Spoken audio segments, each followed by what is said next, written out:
Dans le prochain épisode de Un si grand soleil, tandis que Claudine débarque à Montpellier, Dylan découvre la vérité sur Charles et Anissa. Attention, les paragraphes qui suivent contiennent des spoilers sur l'épisode d'Un si grand soleil diffusé lundi soir sur France 2. Si vous ne voulez rien savoir, ne lisez pas ce qui suit. Lundi 11 octobre dans Un si grand soleil.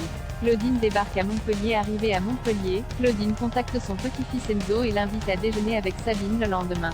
Pour sa part, Florence trouve assez drôle que son ex-belle-mère débarque juste au moment où Clément et Jeannette s'apprêtent à se marier. Pendant ce temps, l'enquête sur la mort de Laurent Viel piétine.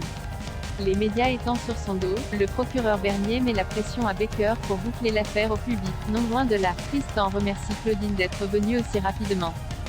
Si le directeur de l'opéra est certain que son ancien ami prend un malin plaisir à s'acharner sur lui, Claudine en doute quant à elle. Son ex-mari ayant toujours été un homme extrêmement professionnel, elle le voit assez mal orchestrer une vengeance personnelle pour lui faire payer ce qu'il s'est passé 12 ans plus tôt. Malgré tout, elle lui demande de lui faire confiance et promet de réussir à prouver son innocence. Claudine se rend ensuite au commissariat pour se présenter au capitaine Léonie qui est en charge de l'affaire Veil. De son côté, Jeannette contacte Becker pour avoir son avis sur le lieu de réception qu'elle a trouvé pour célébrer leur mariage. Préoccupé par la présence de son ex-femme au poste, Clément prétexte une urgence puis raccroche. Juste après, il rattrape Claudine qui est très heureuse de le revoir et lui annonce qu'elle représente Tristan. Comme la tension monte rapidement, Claudine, qui n'a pas envie de se disputer avec lui, le félicite pour son mariage avec Jeannette.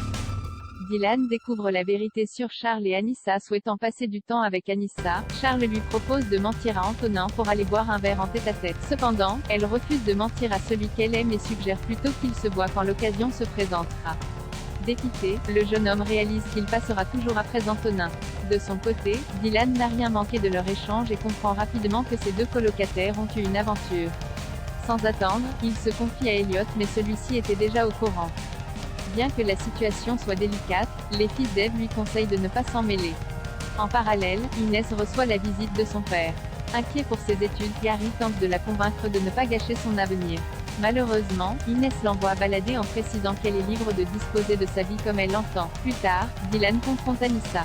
Elle a beau commencer à tomber amoureuse de Charles, elle ne veut pas pour autant perdre Antonin et réalise qu'elle les aime tous les deux. À quelque part, Inès reçoit un message d'une amie qui lui offre de passer quelques jours à Barcelone le soir même.